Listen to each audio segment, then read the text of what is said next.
Let me ask you. Oh. No. Oh. Wow, no, go ahead. No, go ahead. Okay. No, go ahead. So, well, now I feel bad. Like, I'm curious. No. what you were gonna say. No. I mean, 180 episodes, and you've started 3 of them. So you can go ahead. Go ahead. Well, now I feel bad because it is your thing, so I don't want to trump you. But- Whatever. And we never use the T word on this podcast. Ooh, Ever. yeah. Ever. Ever. Well, I was going to ask, do you ever do any type of, like, say, spring cleaning or, like, No. cleaning out and, like, No. freshening up of, like, say, a storage area or, like any, your room or what have you? Like, do you ever do that? I don't clean. No, You I don't don't clean. clean. Okay. No. Okay. Well, And Brienne will attest to that. Like when she listens to this next week or whenever, she'll be like, "You're friggin' right, he doesn't." Yeah. Yeah.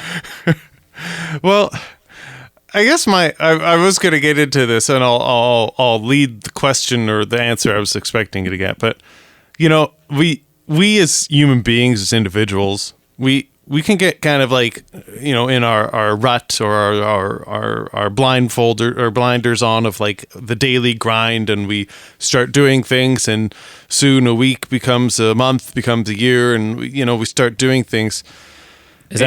Are you describing the amount of time it's taking you to get to the point of the story? Is that- What I'm saying is, this is episode 180, and I went back into our yearbook, and I've like in the metaphor of cleaning, like you doing some house cleaning, and you find like say your yearbook or like an old picture of a family reunion or something. I found our yearbook. Right, yeah. I found our family reunion picture. I pulled out episode 1 out of the dust. I went back and listened. You and me both. It has significance for us, for the returning age well. listener. They Like will from a know. tech standpoint, from a quality standpoint, it didn't age well. There's a lot of things that didn't age well from a tech standpoint, but it's crazy how full circle it's come that now episode 180, almost 3 years later, we find ourselves kind of being able to finish that episode, so to speak, or at least put a finishing point on it. And Yeah. to a degree. I agree. I don't think there's any exaggeration. It's about to sound like I'm exaggerating. Sure. And sorry, quick disclaimer. I'm losing my voice. I don't know why I'm losing my voice. It's like the good. worst possible episode for me to begin, going into what I assume is going to be a semi-lengthy conversation. So if I get like squeaky or, what it's not puberty 2.0. It is,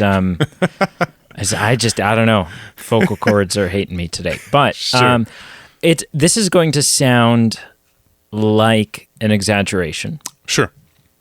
It's going to sound like I'm getting a little bit carried away. Okay. This episode is literally what it's the whole thing's been about. Yes. Really. And I'm not saying that we're stopping, because we're not, Right. but I don't think there's ever been an episode where as much as this one, we could stop after this and no one would be able to say, well, that was abrupt or that was impulsive. No, Right. it would poetically feel like, it feels like the end of The Lord of the Rings. Sure. Yeah. Where whether it's Gandalf saying, I've done what I came back to do, Sure. or Frodo saying to Sam, we set out to save the Shire and we did. And it has been saved, but not for me. And then I go on and I do a different movie podcast with someone else. No. Oh, no. No. But yeah, so Well, no, hold on. I want to bring the listener up to speed, because some of them might be familiar with what episode 1 was, but instead of me telling you, I've got something else for you, okay?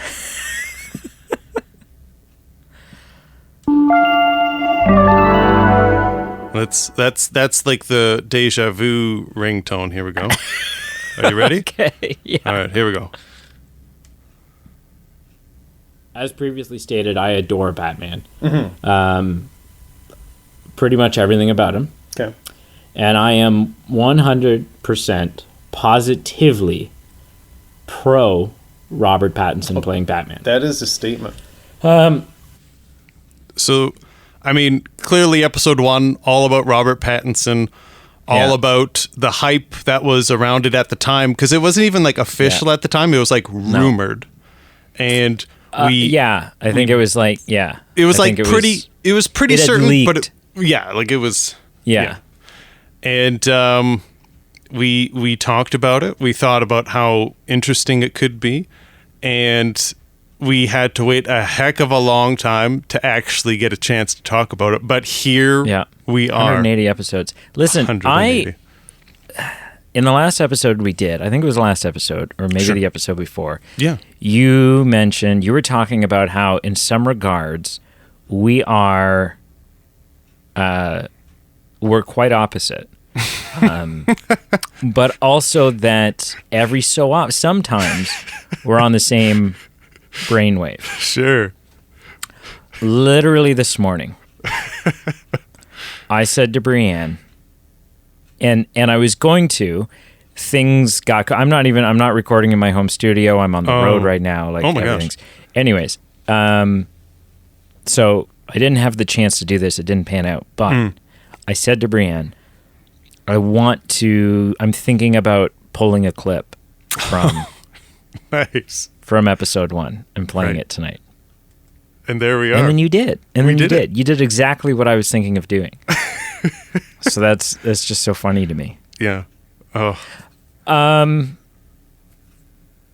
Yeah. This is a big I also, so you saw this film almost a week ago. Yes. Yep. And I saw it 2 days ago. And have you ever this to me feels like, when you're a kid and all kids lie. All kids lie. And you're a kid and you've told a lie to your parents. And you're just trying to hold on one sec. Before we go any further, we're 7 minutes in. I'm going to say, welcome to the Movie Man Podcast. I'm Pete. That's Brady. And he's going to tell you about all kids lying. Yeah, if you don't know who we are at this point, go home. And you're a kid and you've told a lie to your parents and you've gotten in a little bit deep with it. Sure. And now your only choice is to like bash your way through this with more lies. You're just lying your way out of this lie. And you're a kid, so you're an idiot and you don't know how to like, to you've pulled off the greatest caper ever. But you sound like a moron because you're 8 and you don't have like real person logic. And so everyone knows you're lying, but it starts to eat away at you. And you're carrying this weight. And then finally the truth comes out, and as much shit as you get in, and your parents, like, your dad takes off his belt and whatever. And as much trouble as you're in for the lie, there's this weight gone. There's this like, you're just like, oh, it feels so good for it to be out in the open. So, do you know what I mean? I am so curious where you're going with this. Like, who's the lying kid and who's the parent in this scenario? No, in your I mean story? that's deeper than it just literally, we both, for at least the last 2 days, have seen this film and have had to sit on. We haven't talked about it at all. Not particularly, no. Like, I don't want the listener to think I'm exaggerating when I say this. We have not discussed this film. You have zero idea what I thought of it, and I have zero idea what you thought of it. Right. Zero. I could hate this film. I could think this film is worse than Cats, and you have no clue. You would have no clue that that's where this is heading. So that's really, yeah. We don't often discuss what we thought of a film going into it, but this time we really didn't. So it's just exciting Yeah. for me. Yeah. I'm guessing you don't have trivia. Not for this. No. Yeah, no. okay. I was thinking about doing trivia, and I was thinking about doing just like Batman trivia for you. Ooh. Like not even like, Yeah.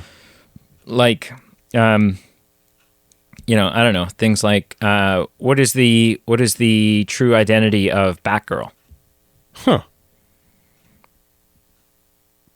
I don't know.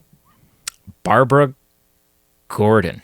Commissioner Gordon's daughter. Oh. Which is a real point of contention when Jim Gordon finally finds that out, because he didn't know. Yeah. Right. And Interesting. so him and Bats have a little bit of a falling out there. And yeah. What happens to Barbara Gordon that prevents her from continuing on her duties as Batgirl? Is it something related to like the Joker hurting Yeah. her? Joker shoots her through the spine and sticks her in a wheelchair. Oh. Yeah.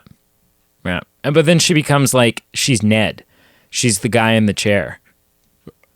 like when Ned in Spider-Man is saying, you need a guy in the chair, it's Barbara Gordon becomes Oracle, who's like this, like 8 different computer screens. Like she runs the tech outfit of the Bat family moving forward.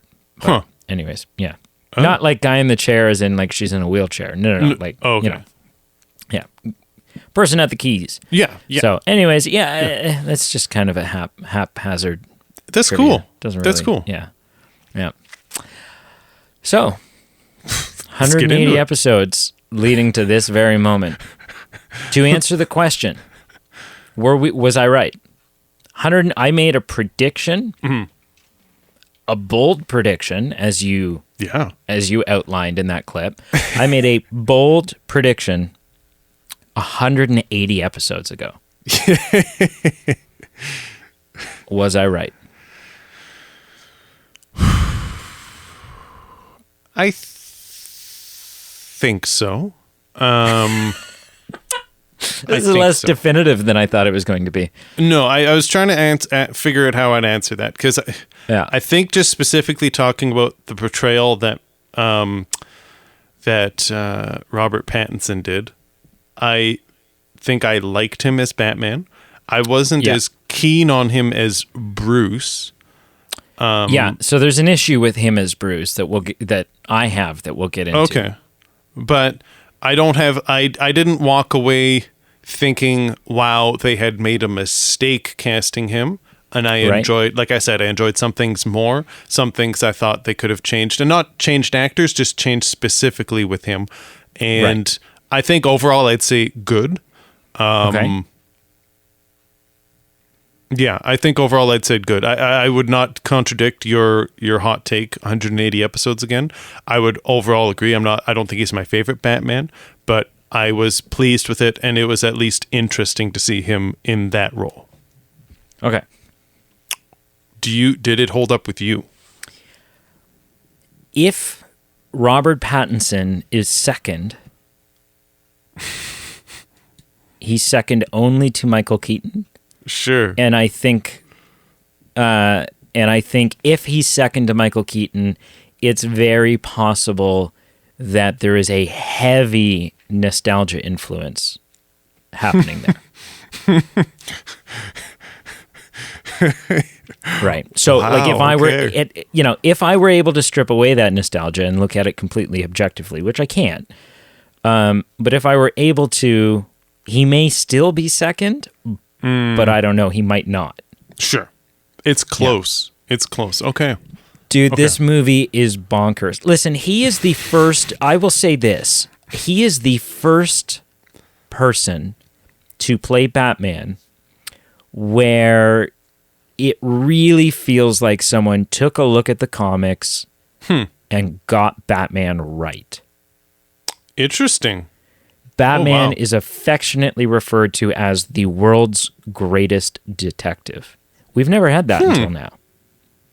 Interesting. But this guy, Robert Pattinson, is in there friggin' scrubbing crime scenes and using black lights to reveal, like, he is a detective in this. Yep. He does crime solving, mystery solving, looking for clues. Oh, so good. But listen, the opening to this movie. Sure. Let's start there. Sure. Let's work through it. Yes. Let's work through it. Yeah. The opening to this movie might be the coolest opening to a comic book film that we've ever had. Yeah. Because with his narration, so Robert Pattinson is narrating it, and they really nail the Batman is fear aspect. That in particular, right? So he talks about how it's not just a call, it's a warning. The signal, the bat signal. Right. And the bat signal's in the sky, and you see this guy or girl who is just mugged, who's just robbed a convenience store, comes running out and is faced with a dark alley that seconds ago, they were about to run down this alley. That was the game plan. That is my escape. Looks up in the sky, sees the bat signal, looks back at this pitch dark alley and goes, he might be down there. He might be down there. Yeah. And all of a sudden, every shadow, every dark doorway is the scariest place in the world, is a place you don't want to be. Based on the 0.1% chance that he might be there. Right. Because if he is, then I'm done. And that was so cool. That was so cool. Yep. Instead of having this, like, there are other cool openings, like the opening to The Dark Knight, the bank robbing scene. It's great. Of course. It's great. It's a fun scene. It's a fun reveal for Joker. Yes. Right? Yeah. I believe whatever doesn't kill you simply makes you stranger. But yeah, it's so cool. And then finally, so this scene kind of all wraps up with there's this gang and they're following this guy off the subway. What a cool reveal to Batman. I was thinking, you know what? He's gonna come out of the shadows in like a really they won't know he's there kind of way, because that was the obvious thing to do. The obvious thing to do was he's gonna, all of a sudden, like one of them is going to disappear. He's gonna drop down from the sky, grab a guy, and shoot back up again. Right, hanging upside down, like his inverted takedown. And it's gonna be like he'll just like slowly, quietly start picking them off. It'll be like, whoo, whoo. And all of a sudden the guys are going to be like looking around trying to figure out like what the hell's going on. And then they're going to figure out, oh, it's the bat. They didn't do that at all. No. They looked at that low-hanging fruit and they said, no, thank you, sir. They had him walk in. Right. With almost this like, what is the things that cowboys wear on their boots? Oh, like the spurs to spurs. Yeah. Almost with like a Spurs sound effect because he's got stuff on his suit that's making some noise as he walks, and these like big clunky boots. And he's just like thump, thump, thump, thump. Right. And it's like, holy crap. I was not expecting that to be your entrance. Right. But I dig it. What are your thoughts on the opening, sir? Yeah, I would mirror those thoughts. I don't have thoughts specifically because it's been over a week now, so a lot of my thoughts kind of blend throughout. So I'm very dependent on your reminding me of what we started with, what we went to, right? And like what it finished. So nothing. I think that's like chronologically. That's mostly that and the ending. Those are the only two like chronological things. The rest of mine is also like, okay, let's break down this character and their portrayal, and let's break down this plot device. I think the tone was very. It grabbed us by attention. Because obviously those listening to this episode, spoiler alerts, like we're talking about this specific movie. So we see that murder occur pretty early. And, it was, I mean, it wasn't the most graphic thing on film, but it was not it was not like you saw someone swing something and you saw the silhouette of a shadow. Oh, and right. Yeah, Riddler. Yeah, and you don't like hear a Mayor Mitchell. Yeah, you don't hear like a thump and then it cuts to like the next morning or anything. Oh no, he's You see it, and you see it like repeated blows with a weapon. So it captured my attention. I went, oh, okay, this is very different than I'd say most of the Batman films. I know, like, maybe you could argue the Ben Affleck ones kind of changed the vibe too, like when in like the Snyder Cut there's F-bombs and things like that. So make no mistake. When the MMPA gave this movie a PG-13, they were very generous. This is if there's a way for a film to be in PG-13 land, but just with one foot firmly planted in an FUR, that is this movie.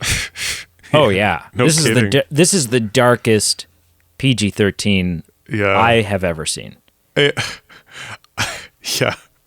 easily. Yeah. Okay. Okay, so let's talk about Riddler.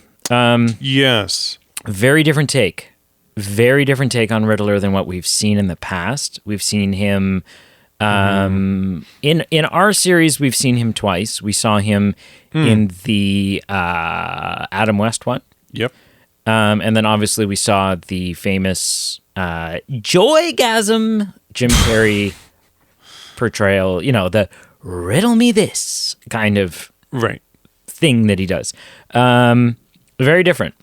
Oh, and then there's also like if you're in the live action category, Riddler is a predominant character in the Gotham TV show. But so, and again, he's maybe a little more grounded. Like in that one, he's more grounded, less flashy than the Jim Carrey one, but not by much. But Paul Dano, I don't know which. Anyways, Pauly D is very different. So different. Very dark. I was just going to say, just like the tone of the movie, he is very dark. Yeah. Yeah. And it's hard to say, like you mentioned Jim Carrey, it's hard to say if he's better or not, because I think they're just so completely apples and oranges that I think they were just both, like they're just both their own entity of the character. One's just very grounded. Yeah. And the other's very whimsical. One's very, like coloring page-esque. And the other's very grounded. And so, we have someone who it still does the riddle thing, calls himself the Riddler, which is nice because I thought, well, maybe they won't even call him the Riddler because maybe it's too silly to give them supervillain names. But this film does this crazy thing where like it feels, the whole movie is very serious and very believable. But it also feels so comic booky. Like it feels like a comic book. It feels like a Batman comic through and through. Except it very rarely asks you to suspend your disbelief. Very rarely. And I think that's something that this film has done masterfully. Is that you're not like, you look at the Tim Burton stuff and the Val Kilmer Batman and the George Clooney Batman, and you're like, okay, this is in the land of make-believe. Yep. It feels very comic booky. It feels like a comic book. It feels like a Saturday morning cartoon. But it's very much in the world of unrealistic fiction. Christopher Nolan's series, not so much. Christopher Nolan's series is very grounded in reality with there's some stuff that's a little hokey. Yeah. But it feels very It is very grounded in reality, but sometimes lacks. Like sometimes it's not until Batman shows up on screen again or Joker shows up that you're like, right, this is a Batman movie. This is a comic book superhero movie because that kind of feel isn't necessarily inherent to the DNA of the Christopher Nolan movies at times. I would argue that The Batman, Matt Reeves' film, Yep. is actually more grounded than the Dark Knight trilogy. That there's actually fewer moments where I'm like, okay. Like there's fewer moments when I'm doing that, right? I'm like, oh yeah, okay, sure. Yeah, this seems believable. All of this checks out as quite possible. Yet it achieved what the Dark Knight trilogy didn't achieve, for me anyways, which is making it feel like never having me doubt that this is a comic book film through and through. And that's magical to me. That's interesting. Yeah. I never thought of it from that perspective. But, yeah. So our Riddler's very warped. He's very twisted. He's mentally ill. Oh, yeah. And he's not just in it for the love of riddles. He does love riddles. Sure, who doesn't? And questions and puzzles and stuff like that. Right. But he's got a stronger motive than just that. And I think what makes his motive so damn powerful is he's not wrong.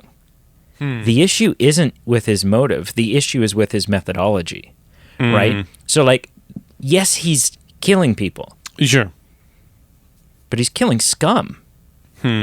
He's killing people that are corrupted, dirty, money loitering city officials. I feel like the slang he's would killing be the worst of the worst. Yeah, the slang, people who have it coming to them, as they say. Absolutely. And so, and then he's sitting in Arkham Asylum and he's having that conversation with Batman. A beautifully, masterfully written conversation because you and Batman spend 3/4 of that conversation going, holy shit, he knows who he is. He knows that that's Bruce Wayne. And Bruce looks up at the camera to like assess, okay, like it's left this room and like oh my god, like he feels very powerless in that situation until he realizes Riddler doesn't have an effing clue that he's Bruce Wayne. Yeah. Doesn't have a clue. And then the hammer comes down. But yeah, in that conversation, he's talking about like, what is an orphan? Poor little Bruce Wayne looking down from his tower with all his money and his butler. Yeah. No, it's 30 to a room. Yeah. It's being woken up by a rat, being woken up by rats chewing your fingers. It's babies dying in the winter because it's so damn cold. Yeah. And you're like, and he wins you over. Yeah. In that conversation, you're like, holy shit. He really does. I mean, Bruce still lost his parents, and I'm sure any 10-year-old boy would give up all of what Bruce had just to have his parents back. So it doesn't diminish. No. It doesn't diminish the pain that Bruce felt. But Bruce was also able to get over it pretty damn quick. Yep. Right? Like, orphan life ended with, I don't have parents, but I have Alfred. For him. Whereas for the children in this other orphanage, life was hell. Life was hell. Yep. And so he's a powerful villain, man, because he isn't just crazy. He's crazy, but because he's been pushed legitimately for understandable reasons, has been pushed to the point where he has snapped. Much like Joaquin Phoenix's Joker. Yep. Right? You're like, no, you are a victim of the system.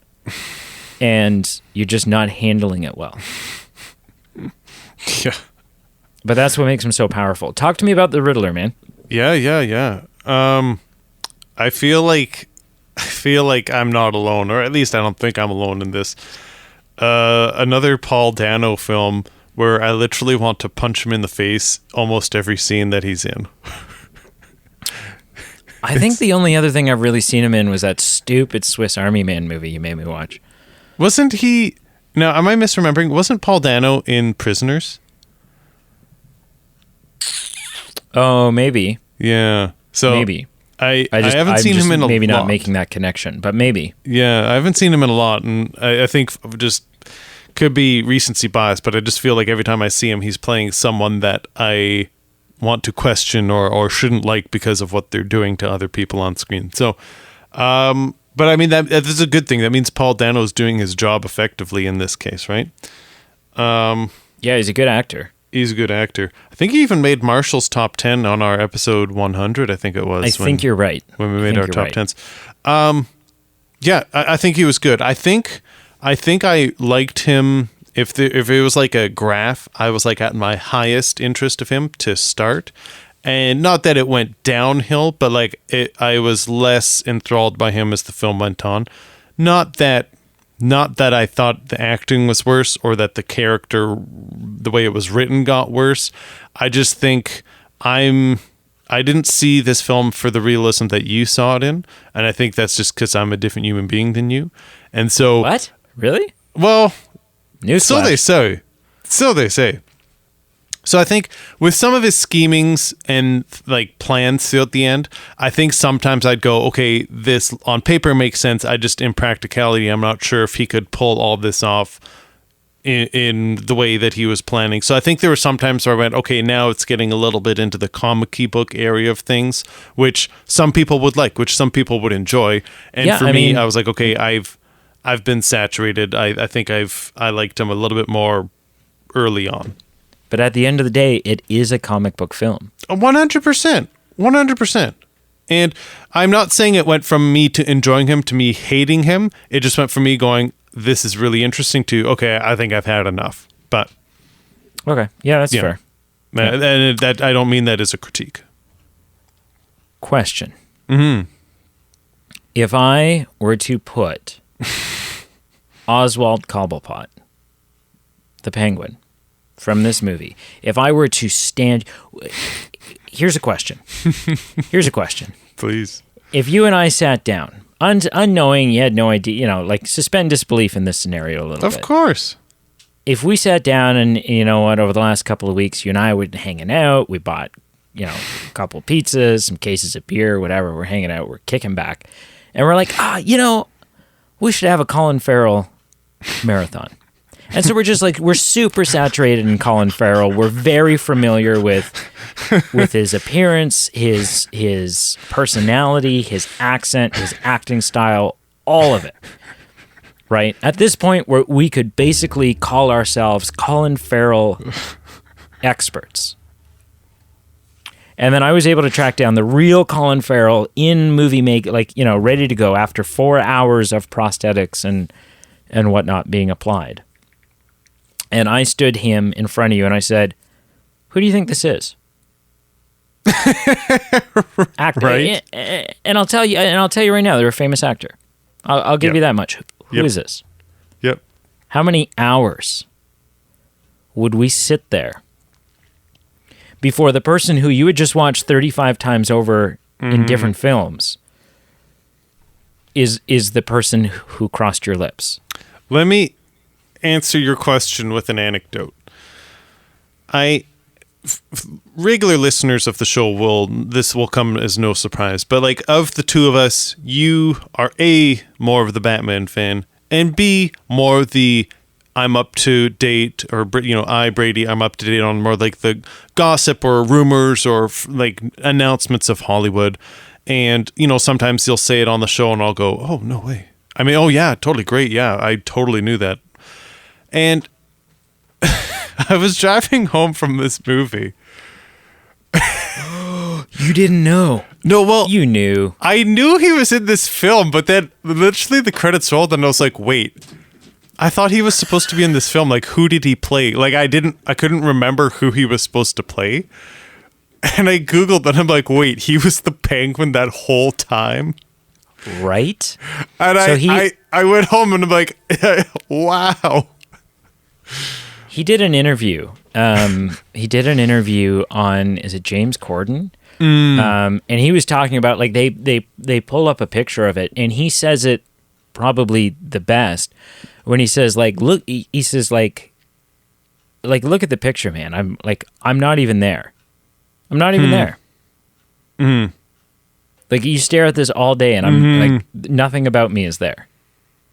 Right. And he said, like, the first day that he was on set in this getup, Jeffrey Wright walked past him, and he said to Jeffrey, like, "Hey man, good morning." And Jeffrey looked at him like he wanted him thrown off the set, and kind of kept walking and went over and was chatting with Matt Reeves, the director, and Matt Reeves was chatting with him and, like, pointed back at Colin, and then Jeff came back over and went, "Colin?"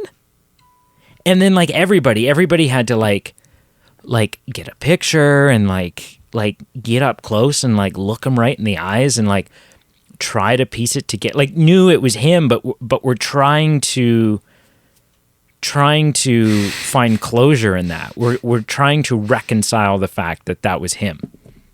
It's insane. It is nuts. It is nuts. And it doesn't look like a prosthetic. It doesn't look... There's no moment where he doesn't look entirely human and nothing like Colin Farrell. No, it's not just fat Colin Farrell. Right. It's another person. It really is.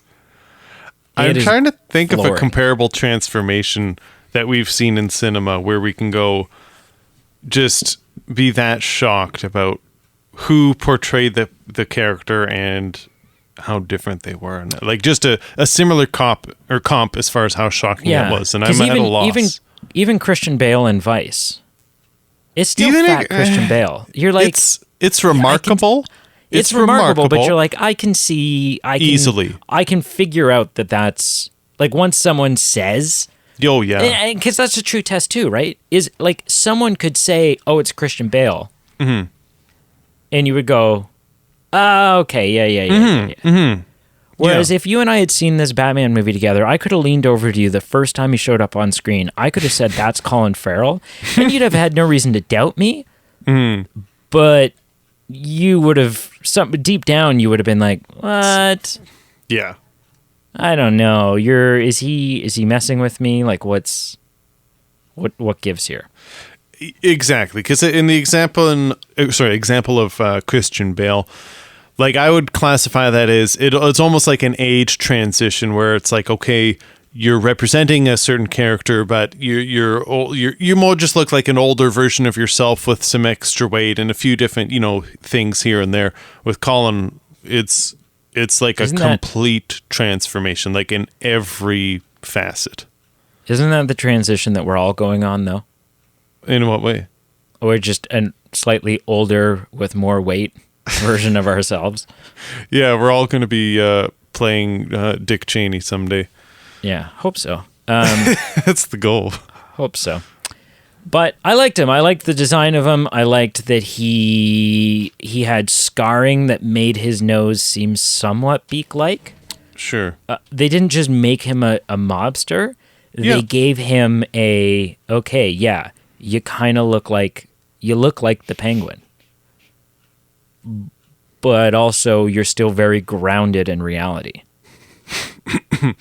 I have to, I'm not trying to take pot shots, but I am so, like, giving the gold medal for Colin in this rendition of the Penguin. And Danny DeVito's, I know, has warmed some people's hearts, but man, it's stylistic, is what it is. It's very stylistic. Not just like how they to the cosmetics of transformation. I'm just talking about the characters written on the screen. We've come a long way. Oh, sure. Catwoman. Yeah. Again, I think they nailed her, man. I think she's very grounded in reality in the sense that none of the moves that she's doing, like, they're impressive moves when she's exiting her apartment and kind of, like, somersaulting down the scaffolding. But people do that. People can do that. If you've trained yourself to do that, people can do that. Sure. There's nothing about what she did that was superhuman. Oh, no, not at all. Her costume's very grounded in reality. It's just kind of like that ski mask thing with the ears kind of sewn into it. Yep. But above all else, she is the master burglar. We see her cracking a safe with advanced tools. And that felt, again, back to we've had so many renditions of characters where they've captured the feel sort of that character, but they've missed the essence of them from the comics. Batman is the world's greatest detective. Penguin is a arms dealing mobster, a hand in everybody's pie kind of greaser. Catwoman is the master. She's the world's greatest burglar. She's a cat burglar. Right. Right? None of this, wanting to be... She's actually cat-like and she's this, that, and the... No. She's a master... She's a cat burglar. And this film stayed true to that identity. They got it in a way that nobody else has really got it. And I thought that was great. What say ye? I think I would straddle the fence a bit more than you do. Like, as far as I'm not, I don't think I don't know what to say. Like, I enjoyed her. Let me just talk this out. Okay, so I enjoyed her. I thought she was good. I'm not sure if my lack of wanting to just say it's amazing is just from my neutrality of Batman or my neutrality of, like, I'm not as invested as wanting to see a good Catman or Catwoman as someone else, Catman. Right. But it's Catman. The Catman. But when I'm just trying to think about it, it's like, okay, Michelle Pfeiffer was classic and there was merit to her character arc on screen. I think she was probably better than her. As far as Anne Hathaway, I think I liked Anne Hathaway, but I'm not sure I would say that Anne Hathaway was better. I'd say maybe she was right on par with the one that we saw. So I guess I'm saying I was fine with the Catwoman we saw, but I'm not. Maybe it's just not my cup of tea that I'm not blown away with what we saw. Better than Halle Berry. I never saw it, but I've only heard bad things. Because it's the only things to hear. The only things to hear. Yeah. Alfred. Yes. Andy Serkis is Alfred. We get limited Alfred in this. He's kind of put out a commission very early on. Well, so that's a flaw that I had with it. Okay. I'll just say, then this is the only thing I'm going to say. Yeah. I like him. I think he did a great job. I like that this Alfred is the one who trained Bruce to fight. Sure. Yeah. They've stayed true to that military background. He's got war wounds, man. The guy walks around with a cane. That's true.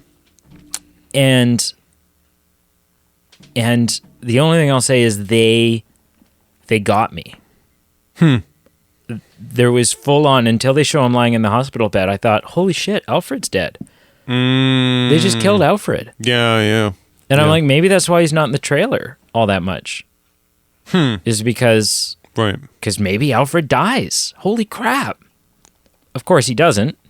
And he'll be back. But yeah, what are your thoughts on Alfred? Andy Serkis as Alfred. I love him. I really do. I think I would classify Alfred in this film, though, as a missed opportunity or a lost opportunity. Just because I think I liked all the things that you said about how, what he meant to Bruce Wayne and what he meant to Batman and what the dynamics that he had. It started off with very antagonistic at first, they were really kind of butting heads a little bit, and then it finally came to a head where in the hospital room they really kind of just started to connect. And Bruce Wayne, what an emotional scene. And I feel like that will be the turning point where maybe my impression was a lot of the times Bruce or Batman would just kind of flip off kind of Alfred a little bit or kind of take him for granted. And then we've got this kind of turning point where he says, you're it. You are all I have. Yeah. I need to, And I'm all you have. and I'm all you have. Emotionally, I need to keep that in check and keep that in mind in our relationship. So I think I'm excited to where that will go, but I just wish that would have happened, and then we could have seen more of them on screen together, just because, again, liked it, thought it was really underused, and, maybe as this series goes on and we see more of it, I'll go, okay, that was just the stepping stone to get where we needed to be. But just on this film on its own, it's more like, I like where you went, but I think you should have gone 3 or 4 more steps instead of just stopping after 1 or 2. Sure. Commissioner Gordon. Our man, Jeffrey Wright. Friend of our Batman. friend of the show, Jeffrey Wright. Friend of the James Bond series, rather. Yeah. What do you think? Yeah. I obviously loved him. And I Felix. both in Felix. Oh my God. Yeah, no, I loved him in this film. I'm not sure this is like the best role that he's ever been cast into. And so No, by that, I don't know. Yeah. Yeah, by that, I don't mean I thought he was bad. I like him in all the roles he's been in, but I think just as far as a fit or him excelling and being in a position to succeed, I thought he was fine in this. I can't think of someone else that I thought would have been better, or I thought they should have replaced him, but I thought he was okay. And yeah, I can't fault ever seeing Jeffrey Wright in a good film, but he was fine for me. Right. I think he's great. I think he nails that kind of, I'm the only one here who really trusts you. But also, and he's the only cop on the force that's guaranteed not to be dirty. Mm-hmm. But also keeps him in check a little bit. Like, there's this, they've just got this fun, there's a moment where Bruce is like, or Batman's like, I need you to trust me. And Gordon's like, you mean kind of how like you trust me? It's been 2 years. I don't even know who you are. Right. That's cool. The sort of the jovialness of their relationship that like, after the hilarious scene in the precinct where they're like having this fake conversation, all the other cops have left the room and they're like, that was and he's kind of like doing this like face, like his the facial expressions he's making is not matching the conversation they're having. He's having this like chewing him out, good cop, bad cop kind of look on his face, but they're just talking like giving each other leads and stuff. But then he gets to the top of the elevator and he's like, you could have pulled your punch. And Batman, in true Batman fashion, is like, I did. Yeah. I did. Right. But no, I like him. I think he's fun. And I'm excited to see where they take him. Cool. Yeah. Moving forward. There's only one person left I can think of who is a main character who we really need to talk about. Chimney Sweep number 4, yes. Number 4, yeah. No, that would be Batman. Yeah. Okay, so I'll tell you what I like and I'll tell you what I don't like. Please. I like the suit minus 2 things. There's 2 things about this suit that don't work for me. Bring it on. One is the stupid collar. I don't like the collar. Oh! Yeah, okay. I don't know. Yeah. Just doesn't do it for me. The other is the nose. The nose is kind of this weird, like, flat, bent thing. The rest of it I really like. The rest of the suit I really like. What do you think about the suit? I actually didn't mind it. I don't think it's my favorite Batman suit. That would either probably go to Ben Affleck or Christian Bale. But I did like the suit. The 2 things I didn't enjoy as much, I didn't specifically like his boots. I don't know if they were like motorcycle boots or riding boots, but there was something clunky. Something about them were a little too clunky. And his cape, I would have preferred it being a bit longer. It seemed to longer, and it always seemed kind of like whatever material it was always seemed kind of wrinkled. Sure. Like it just seemed, I think I prefer just like the full length cape. His seemed to kind of just go to the knees or somewhat. Right. And oh, really? I didn't catch. Maybe not the knees, but it seemed shorter. And the one scene I didn't like about the suit is when he was on I think it was the police station, when he like pulled the ripcord and like it just all ballooned up and then he like flew off. I thought that was horrid. You didn't like that? I didn't. Okay. Interesting. I didn't know how I felt about it because, yeah, we're used to him gliding and he just kind of like uses his cape and he glides. Yeah. And that's very much not grounded in reality. It doesn't make any sense. You can't just do that. That's not how capes work. The Dark Knight trilogy kind of touched on this and gave him that, like, you know, it sends an electric charge through the material and the material goes rigid, and that's how he can do it. But again, it's a phony technology. Whereas wingsuits, or the type of suit that he had, is a thing. Sure. And so I was like, yeah, I don't know. I was like, I guess this is the way it has to be. But I also missed. It was a great shot. Like every shot in this film is a great shot. The film is shot really cool. And part of the way this film looks, like Matt Reeves sent out, I don't know if you saw this, it's been circulating the internet. Matt Reeves sent out to all of the theaters, sent out a letter on Warner Brothers letterhead saying, hey, you know, we're super excited to be delivering this film to you, and we've worked a really, really, really long time and really hard at making this film look a certain way. Please make sure when you show this film that your projectors are calibrated the following way, so that it can look the way we designed it to look. Right. Which is great, because here's the thing. You know as much as I do the horror of, you know, you're not in an IMAX theater, you're not in a Ultra AVX theater or a laser blah blah blah. You're in a regular plain Jane. You've paid the cheap tickets for the regular showing. And the theaters, not always, but you can definitely tell when it's happening. Here's the thing.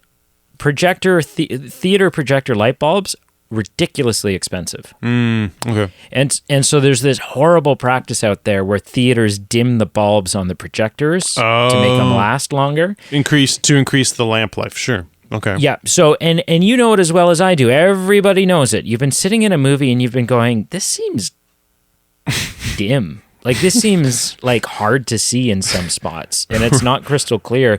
And I'm really interested to see what this will look like when I watch it at home on my TV. Oh, neat. Okay. And the Batman wasn't like that, because he sent out this thing. And thank God, because this is not a film. It's a dark movie. It's not a film to turn the brightness on your projector down. Yeah, but that's really interesting. Actually,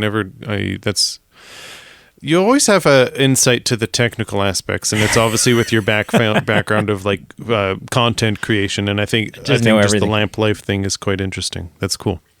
So Batman, yes. I love that we finally are acknowledging that. Yeah, Batman wears eye makeup. Of course he does. Of course he does. Yeah, he would have to. Hey, when he takes his friggin', you know, he's like, I'm Batman. And he's got like the black all around his eyes. And then he takes his, you know, in the next shot, he takes the cowl off and his eyes are clean. Right. And you're like, what? We even saw that in the Dark Knight trilogy. Maybe it wasn't him taking it off. Maybe it was him putting the helmet on. Sure. But you're like, no, pal. You need your black grease paint before you can go out there. And I loved that they showed that. Because again, it's something we've all known. It's something we've joked about for years. Fans have been like, you know, in one scene, he's clearly got that. You even see it in Batman Returns. There's a scene where Michael Keaton rips off his mask to show himself, reveal himself to Selina and to, you know, whatever. And And in the shot, it cuts to him right before he does it, and he looks really weird because he's in the cowl without the makeup on all of a sudden, because he's in the process of ripping it, and his eyes look ridiculous. You're like, something is off here, and it's because he doesn't have the eye makeup on. So I love that. Did that strike with you at all? I don't think it did, but it makes sense. Yeah.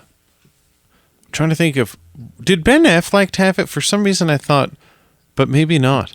No, we never see him. No, I don't think so. We never see him just as him. I mean, they all have it while they're in the suit. They all 100%. But I guess I've never noticed that. For some reason I thought never it as wasn't Bruce. Yeah, you're right. I never realized that. Okay. Where he takes it off and he's been sweating under the mask, so it's like running everywhere. It's all over his face. It's in his hair. His hair's a mess. Like, it's so realistic. Love that. Love that. His performance is excellent. I like his Batman voice. I think it's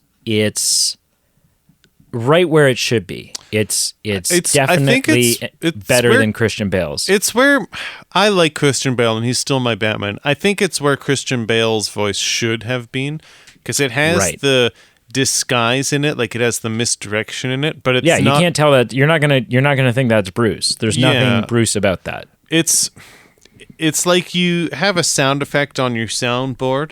And with Robert Pattinson, pardon me, he had it at the correct level, the tone. Yeah. And Christian Bale did sometimes, but then sometimes he just accidentally slipped and his finger pushed the dial, and it like went to like 10 out of 10, and it was just too much. Yeah. Yeah. No, so I like that. I think his performance, there's a lot of times... This Batman doesn't take shit from anyone. He doesn't play by anybody else's rules. Yeah.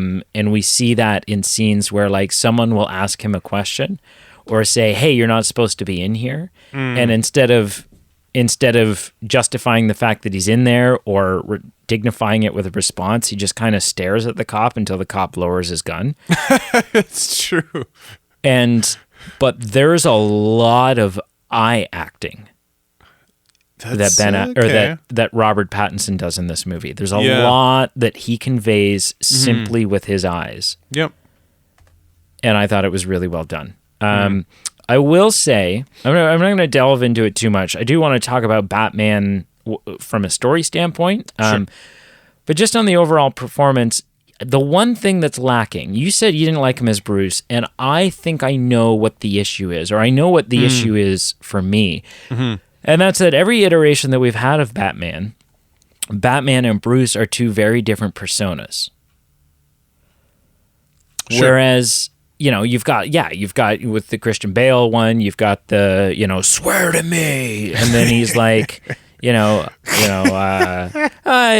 think they'll be fine with it because I just bought the hotel and I just, Right. Whereas Robert Pattinson, Bruce Wayne, there's really no change in his personality when he takes the mask off versus having it on. Yeah. Right? He goes to that funeral and he's kind of still just brooding. Yeah. And he's not playing the role of playboy billionaire. Yeah. Yet. And I think that a lot of that is because this Bruce and this Batman is far more detached. Like, in previous renditions, I've always said, and a lot of people say this, so I can't take credit for it, that who he is actually Batman. Batman is his true identity. Sure. And that the mask, the person that he puts on, is this Bruce Wayne character. That's fair. In the Batman, Bruce Wayne is dead. Bruce Wayne is gone. Whatever pieces of Bruce Wayne that were left are dead. And his sole purpose, his whole existence now is being the Batman. and vengeance and crime fighting and he is 100% surrendered himself to it. And parts of that are cool. Parts of that I'm like, oh, okay, yeah, I dig that. But also, I think it leads to the issue that we were talking about, that there is no Bruce Wayne. And when he takes off the mask, it's still just Batman. He's just not. He's just forgotten how to be human. He's alien. He's forgotten how to be human. So, what are your thoughts on him? That is an interesting thought that you just shared. Yeah, I said this and then you repeated what I said. Yeah, I did like him a little bit more as Batman. Not as keen on him as Bruce.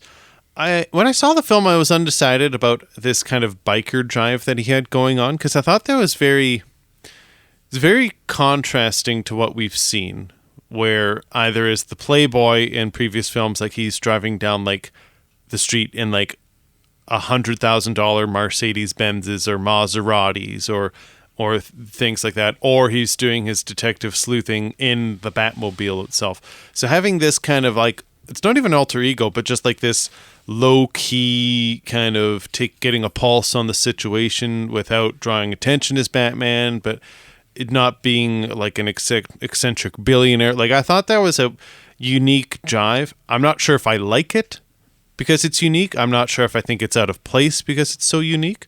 So I'm very on the fence with it, but I thought that was interesting.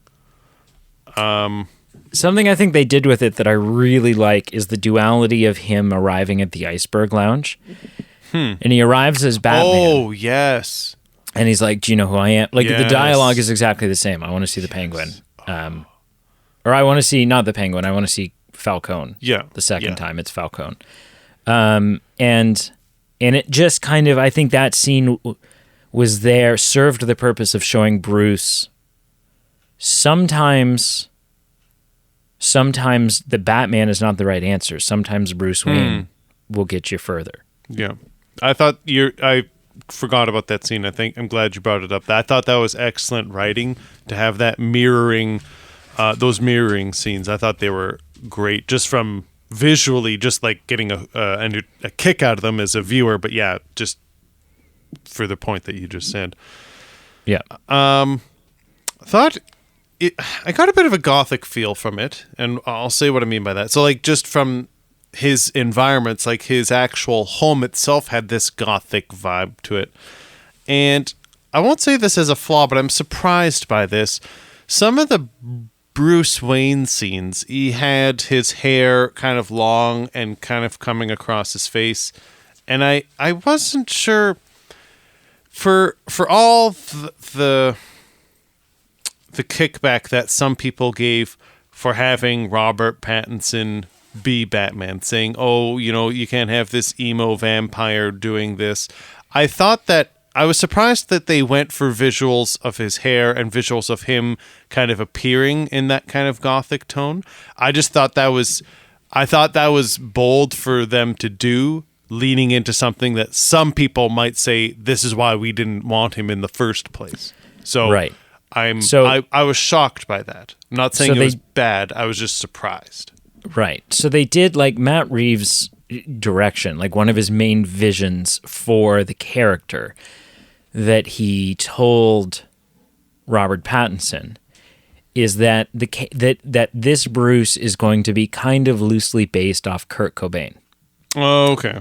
Which you can totally see. Now that you say once you that, see that, you're like, oh yeah, okay. Like, yeah. And I think the reason being is because you're like, well, who was Kurt Cobain? Sure. He was broken inside. Yeah. He was angsty. He was self-destructive. He was a lot of things that is exactly who this Bruce is. And so I think part of it is like, you know, who we have this Bruce Wayne who is dead. He's dead. His sole purpose is the Batman. I'm pretty sure 9 times out of 10, Alfred needs to tell him to eat a meal. Right. He's not prioritizing haircuts. Yes. He's not going to the barber and Right. buying hair product and doing his hair. Sure. He doesn't have time. Yeah. He just doesn't care. Bruce Wayne would care, but Bruce Right. Wayne is dead. Batman doesn't have need for that. Right. So I think that was what they were trying to communicate with it. That's an interesting point that I didn't consider. So I will take that counterpoint, and that is interesting. Cool. Anything else about Batman? Oh, I don't. Well, and his portrayal. Yeah, I don't think about Batman. Well, this could be a segue, so I'll say it. And if it's not about Batman, it's a way to jump into something Batman related.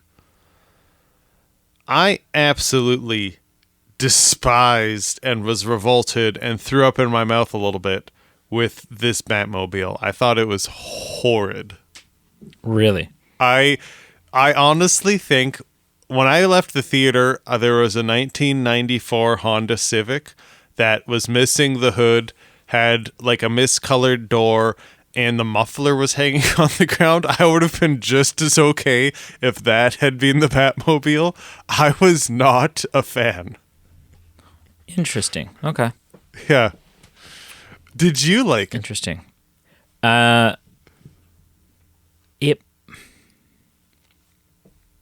It might be my favorite. What? What? No way! Really? It definitely beats the Tumbler, but I've never been a big fan of the You've ne- Tumbler, so and- that's not. And I don't take offense to that because Tumblr is my favorite, but I understand why it's not your favorite, and Yeah. I get that. Like stylistically, it's the most bland. I get The only other one that really could hold a candle to it was the Tim Burton one. sure. But this thing, man, What? here's why. Favorite. Here's why. Because again, Okay. it's grounded in reality. It makes sense that this is what I he mean, would have access to. I This guess. is something that he would build. I mean, Right? sure. The reveal when it's in that alley and the lights come on Okay, yeah. and the jet engines start warming up, and it's Yeah. just that like as it's and I was literally, the feeling that I felt was exactly the feeling that the criminals were supposed to feel, which is oh shit. Oh shit. And someone online put it really, really well. In that moment, the Batmobile in this movie is as much a character as it is a vehicle. And in guess. that moment, in that alley, that Batmobile is the villain out of a horror film. It is Freddy Krueger. It is It sure Jason is. Voorhees. It is exactly what you don't want to be in a dark alley with, Right. and it's coming to F you up. and so that was cool. I think the car chase scene in this movie is easily top 3 car chases that I've ever seen in any action movie ever. That was so good. So good.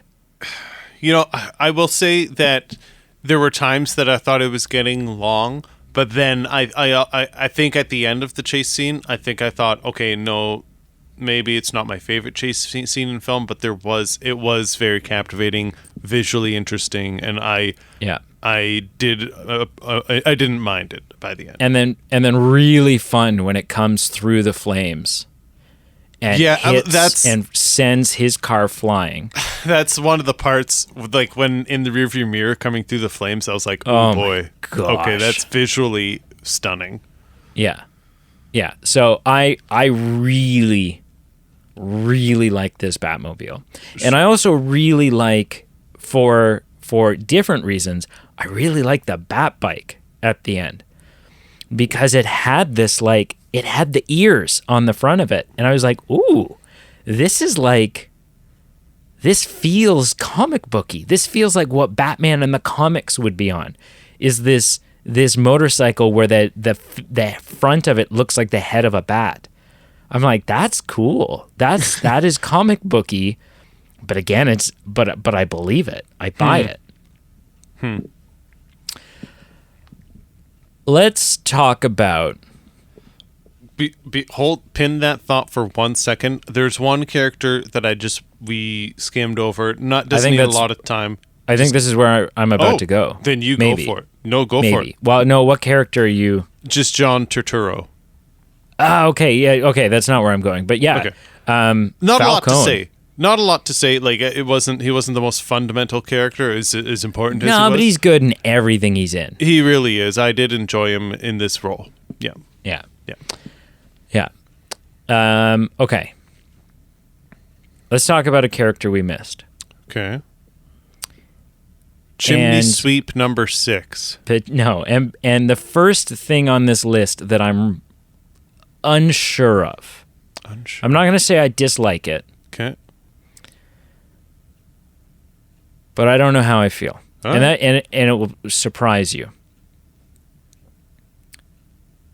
And the character that I'm talking about, the person we haven't talked about yet, is Joker. Huh. Because Joker is in this movie, make no mistake. Oh, yeah, for sure. And Matt Reeves has confirmed it, that's who that is. I mean, what else could it be, really? And a couple of interesting things, like this scene, the presence of this scene, the only reason the only reason I'm not sure I liked it is because it felt kind of tacked on. It felt out of place and like it didn't belong there. Tacked on is a very accurate way to describe it. Now, part of that reason, I don't know if you know who played. You haven't seen the Eternals yet. No, you did because we reviewed it. Yeah. Who's the leather jacket wearing guy that can make people like do mind control? Yes, that's who it is. Okay, yeah. You keep talking. I'll look up the name. The actor's name is Barry. Barry, something with a K. Yeah, where is he? Anyways, Barry Coogan.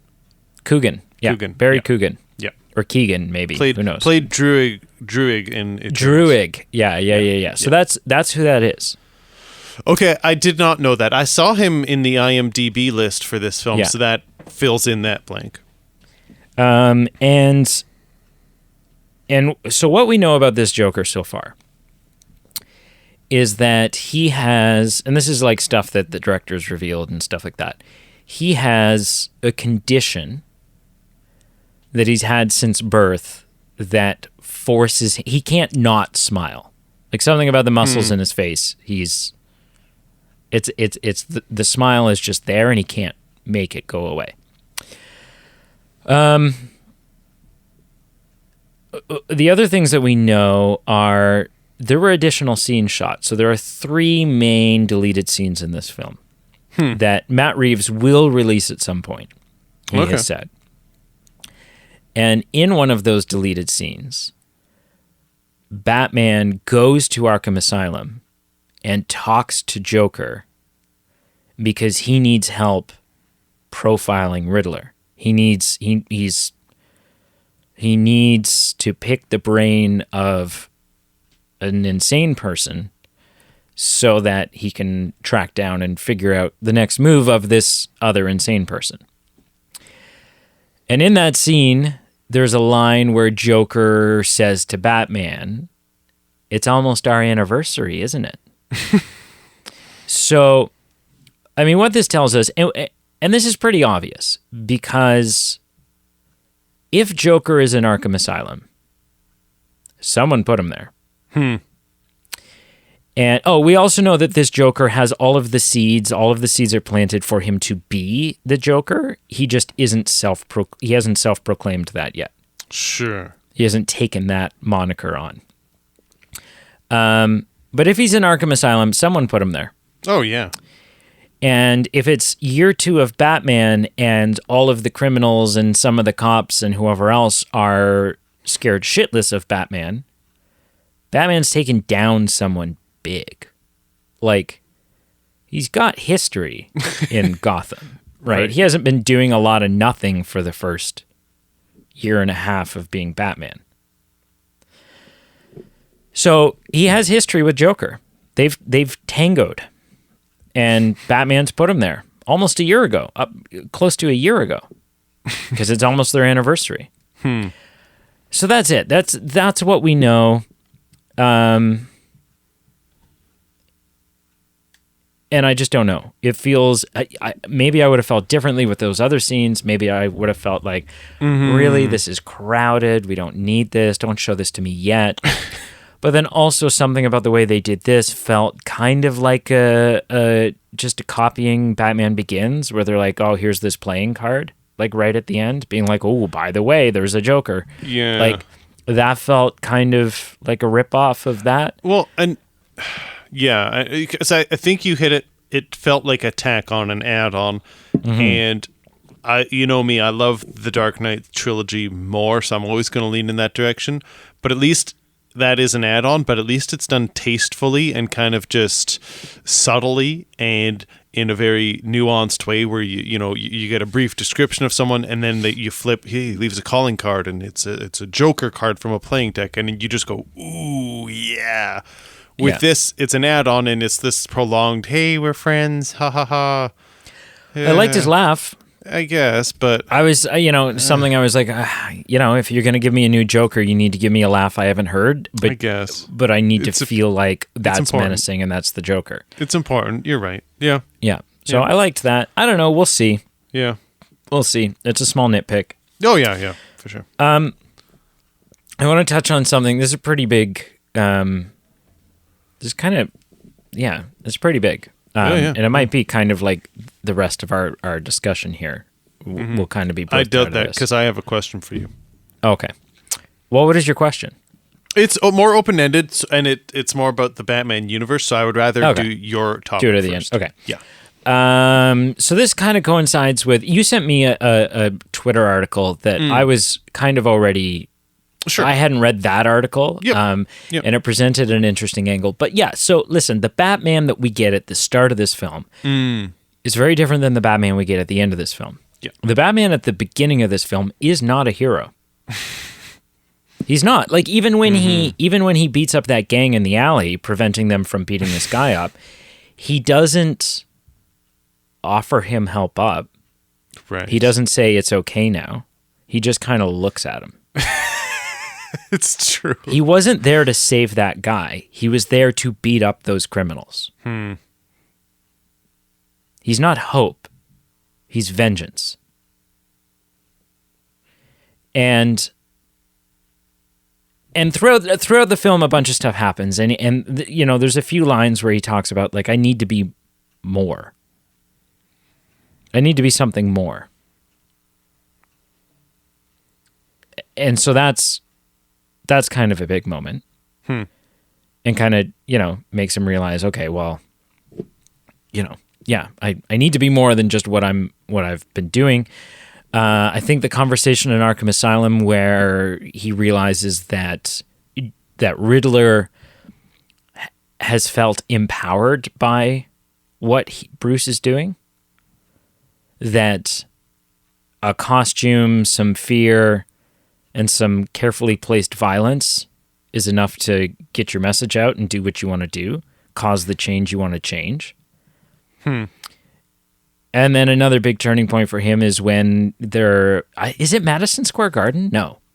It's the fictional version of it. It had a name that it might have literally just been like this Gotham is Gotham, not Square New York. Garden or Yeah, something. yeah. But it Whatever was it is, but totally like that was its a spoof influence. Of it. Yeah. And so there's the moment when they're up top there and the whole city's flooded, which, by the way, I loved the whole city flooding thing. I was like, ooh, this is like a very comic booky villain thing to do. Like I'm gonna flood all of Gotham. And I'm like, wow, like good for you guys to, like, in the third act, to pull out this big major special effects heavy kind of thing. But and they take the mask off of that Riddler flunky, and they say, like, who are you? And he says, I am vengeance. And Batman's like, oh. And then you hit the nail on the head with that article you sent me. Because it's after this moment, it's after all of these things, that he's saving people. Yeah. The first time he starts saving people, I mean, he has like a little bit like he at the funeral he runs and he grabs the Mitchell kid out of the way from getting hit by the car. Yeah. But he also really empathized with that kid. Like I think he felt a connection that wasn't just general like heroism. It was like, you know, that was a more personal, deep connection. But yeah, he starts being a hero. And the article you sent me nailed it because it's something I didn't. I mean, films are all about symbolism and hidden stuff and, you know, whatever. But he is not a hero when he falls into the water. And then he comes up baptized by that water. And he's a different guy. Or you could say he was bat-tized. Bat-tized? Wow. But yeah, Batman goes through a very serious character progression. Oh yeah. In this movie. Yeah. Yeah, he really does. What are your thoughts? What say ye? Yeah, just about the transformation or in general, sorry. In general. Yeah. Toasters, 1 slot, 2 slots, 4 slots. Like what say ye? I'm gonna go into my question because it was something I thought about when watching this film. Hit me. So I am finally in the same position as you. I've never been in this position. Missionary? Before. What? No. Oh. No. No? Okay. Sorry, I hear position and I'm like, no. Yeah. Straight to the gutter. For most of my life, I had seen very few Batman films. And now I am a peer to you that I have seen 98% of the Batman film. At least I've seen all the films, but you know, there's comic book things that I haven't seen or like cartoons, and that's beside the point. I've seen all the Batman films. That's what I'm trying to say. They grow up so fast. I didn't have the sound clip, but there was a sound clip from that episode where I said I had only seen the Christian Bale Batmans, and you said something to the effect of like, "Oh, we'll fix that someday. We'll get you fixed up, son." Yeah. And so I guess my point is, I now have an eye to say, okay, I can evaluate things now. I've seen the full spectrum. I can make evaluations. I can make judgment calls, and I'm trying to determine what I've seen now, and I think as much as Christian Bale's my favorite, I am done with that. I'm glad there aren't any more. His story arc is complete, and it's time to move on. With this, I'm wondering what you would want to see more, and this isn't a slight on Robert Pattinson. This is just a question that I saw on Twitter, and I thought it was interesting, and I obviously know your answer. But would you rather see another Ben Affleck Batman movie? I know he's scheduled to be in films, but I'm talking like a centered film about him exclusively, like another chapter of Ben Affleck, or a sequel to Matt Reeves' The Batman. And I think obviously with this conversation, the way it's going, I can predict your answer. I think the reason I'm bringing it up is I'm done with Christian Bale. Loved him. He's the best, but his story is done. I'm curious with where Robert Pattinson is going, but I feel of all the Batmans we've seen, it was time for their time to end. I feel Ben Affleck I'm not finished with yet. I just wish we had even just like one more film, an exclusive full feature-length film, just to wrap him up. We saw him enough, kind of like Alfred in this movie. I liked where he was going, but I could have used a bit more. Yeah, and I assume that his appearance in the Flash movie will take care of that, and will give you that kind of wrapped up feeling, because they've said like he's coming back to kind of give the character a proper send off. Yeah. I mean, we know that we're getting like this is the Batman is the first in a trilogy. Okay, it's a trilogy. Okay, yeah, yeah, and we're getting 2 HBO spin-off shows. One featuring Colin Farrell as the Penguin, is just around his character, and the other is about Arkham Asylum. We don't know much about that one yet, but yeah, definitely more of this. And you know what, like, I said this to Brienne when the movie ended. I was like, it is long. It is long. And there were moments where, to me, even, it felt long. Like, I thought the movie was ending, and then the plot to flood Gotham was revealed. And I was like, oh, shit. Like, we have, like, this is just starting the third act. Like, what? But I didn't mind that, and I don't, because they did so much, and they never, like, it had good pacing, like it continued to move on to stuff, and the world that he built feels very rich and feels very, so it didn't bother me in the same way that finishing a long movie like Lord of the Rings doesn't bother me, because I'm like, well, this is a large chunk in an epic. In an epic. The Lord of the Rings is not just a trilogy, it's an epic. And so each portion of that is quite long, because a lot happens. And when all is said and done, The Lord of the Rings is a grand tale. And I kind of wonder if the 3 Batman films are going to kind of be much in the same. That we will look at it as the Matt Reeves Batman epic. That it is. Because here's the thing. I said to her, I was like, well, now that you've done this, you can't release the second one and have it be 2 hours and 10 minutes. Like, you can't. It has to be close to as long. And I'm fine with that. And I think if it ends up being a trilogy that is 9 hours to sit and watch, then so be it. And it's going to be an epic. It's going to be, yeah. I don't know how else to say it other than that. But yeah, I'm all in on this new stuff.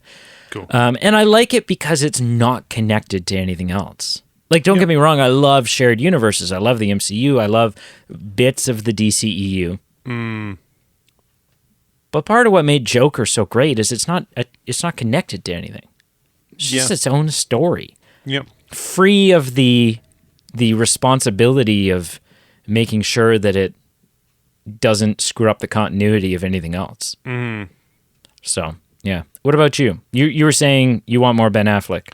I do. It's just more that this was posed in that question, because I didn't end this film saying I don't want Robert Pattinson. So I guess if I had to only choose one, I don't know what I would do. I was leaning towards Ben Affleck, but now I might just say, okay, let's continue with this where we've moved on in the past. Maybe it's time for this Matt Reeves trilogy. Yeah. Okay. I mean, we could talk about this all day, but I don't want to. Do you have anything else? Like, it's hard when we do these big long films, because literally we could talk for like another 2 hours, and we could talk about Falcone being Selena's father. Oh yeah. We could talk about the fact that the one thing I hate about this movie. What the hell is with Wayne Manor? It is too. I don't even know. I don't even know. Yeah. Is very stylistic. I think he sacrificed practicality for style in that moment. So, soundtrack is great. Oh God, the soundtrack. The soundtrack is incredible. It muddied the waters for me, because I listened to it on the drive home from the theater, and like, if we're marking things individually, the soundtrack was a 10 out of 10 for me. It's so simple, because it uses the same chord progression over and over and over and over and over, and it just changes how it gives it to you. Maybe sometimes it's really grand and epic with drums, other times it's just some strings, other times it's whatever, but it's just the same thing over and over. And when it's used in a building tone. Like, it's got a pulse, and then as the scene progresses, as the scene elevates, this tone, or this simple riff gets stronger. It builds in its tone, and it just kind of builds in its own intensity, and the tempo kind of matches what you're seeing. So it's simple, but it's effective. Yeah. And There was I listened to it on the way home and I was in love with the soundtrack. And there was that final action sequence where the soundtrack alone gave me some goosebumps, because the action sequences don't usually do that for me, but the music, the soundtrack was just, the intensity was so elevated to me from that soundtrack. So the soundtrack was perfect. Yeah. Anything else, sir? I will just give my overall impression and then we will score it. Okay. So I think I would classify it, and this is how I classified it when I left the theater. It was not bad. I feel I was a little underwhelmed for the amount of hype that the film got and how much people were ripping on the criticism of Robert Pattinson. I wasn't as blown away as I thought I wanted to be. As we talk about this, there's certainly elements that I thought are excellent. Soundtrack we just mentioned for one. Certain characters, Robert Pattinson's in some capacities, I really enjoyed. But there were some things that I was a little less keen on. Specifically, the plot to me, it seemed a little too heavy on being contrived, and contrived for the sake of misdirection on us, on misdirection to backstory, and more being revealed just for the sake of plot twists and shock value. I feel like in other Batman films, or at least some, maybe just the Christian Bale ones, but to some degree all of them, the backstory and the exploring history for me does a better job of creating story and character depth to invest us into going forward, being invested in what's going to happen. With this, there was all these cool, neat components that were siloed and individual, but for me, the plot seemed so contrived that it wasn't like a well-developed, rich backstory that then fueled me to forward. It was more, these are all neat things, but the connectivity between them doesn't really pan out for me. So that was my general impression when I walked away from the theater. So I don't want to surprise you with my score. That's fair. That's fair. 0 to 10, sir. This is a very fluid score, okay? So on my scale, it falls, I guess that would fall within the... I could wait till this goes on a streaming source that, I own. I don't need to pay premium access again. I don't need to go to the theaters again. I will probably watch this film again someday, but I am in no hurry, and I will wait till it's, essentially free, or, I don't have to pay extra money to do so.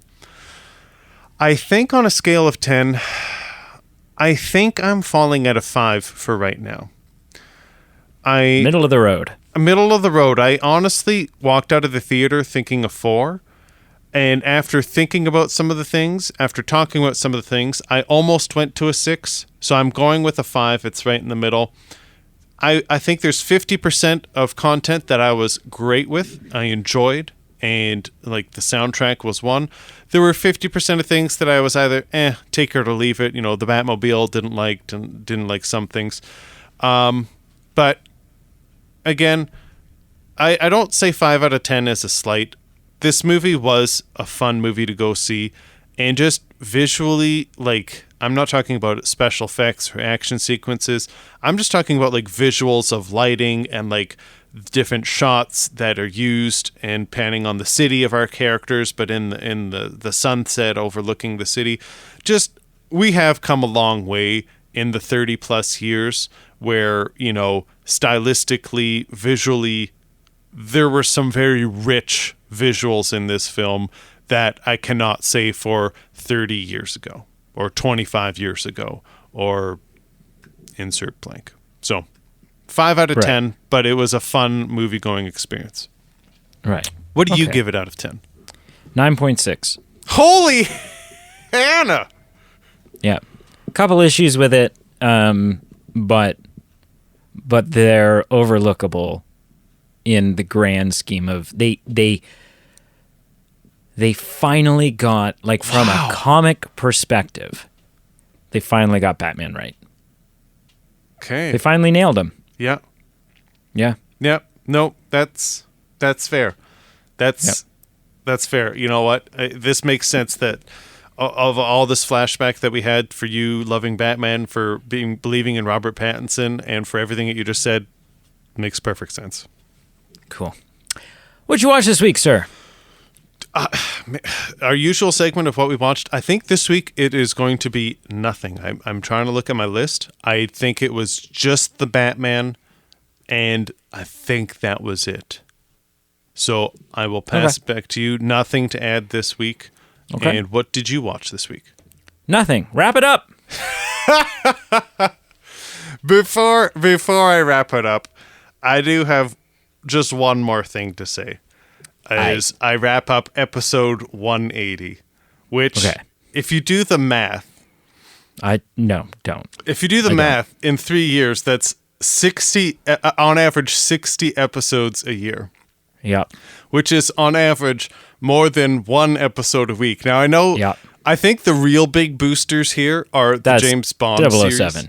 That, like... There were some weeks, I think some weeks we even peaked at 3, but like a lot of 2 a week. So a lot were 2. A lot were 2. So that bumps things up. But I'm just going to go down memory lane for one more thing. We're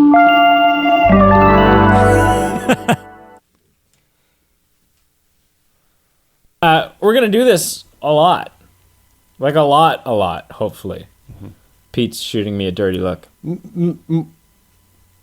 On a frequent basis. As needed. Yes. Yeah. So, until next time. Who would have thought... every week. Every week, or on average, more than every week, would have been defined as on a frequent basis. Not me. I mean, when I think in that moment, I probably thought to myself, oh, great. Like... He's going to be a total flake about this.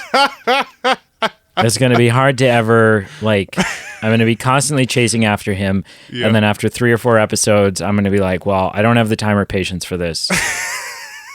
And then it'll just die. It won't happen. It won't become anything. In reality, it's more like after 3 or 4 episodes a week, you're like, oh, come on, man. Like, let's go. Gotta keep the content flowing. Gotta give the people what they haven't asked for. Yeah. Okay, so we have a bit more time to kill, because for episode 180, we agreed that we're going to have 180 minutes of airtime. So, oh, do we? Okay. Yeah, but we're just going to talk about news, sports, and weather. And I kid. Thank you so much for joining us. Whether this is your first time joining us, whether you're sporadically joining us, or you've been here for all 180, thank you. Check out our socials below: Facebook, Instagram, Twitter. Like, follow, subscribe wherever you can. Give us a good rate and review wherever you can. Check out our Patreon page below. It's a way for you to help pay the bills, help support the show, and we give you some perks back. We also have a merchandise page that's similarly, benefits us, helps benefit you. And check out our upcoming votes, our upcoming posts, and our upcoming episodes. And until next time. On a semi-frequent basis. On a semi-frequent basis. I was thinking about it, and we have to... It's all been building up to this, and now it feels like it's building up to nothing. And so I was thinking about it, and really, from there's movies we're excited for, Jurassic and Doctor Strange and whatnot, but from a what holds significant... value to the podcast, like what is something we talk about a lot, what is something that let's wait and see, like what do they think of this. I think, and it's a shorter timeline, much shorter timeline now, but I think we're now just counting down to Avatar 2. I think you're right. Really, it's going to culminate in Avatar 2, and then we'll reassess and figure out what the next thing is. Yeah. But I think Avatar 2 is the big next holy crap episode. Avatar 2. Who would have thought Avatar 2?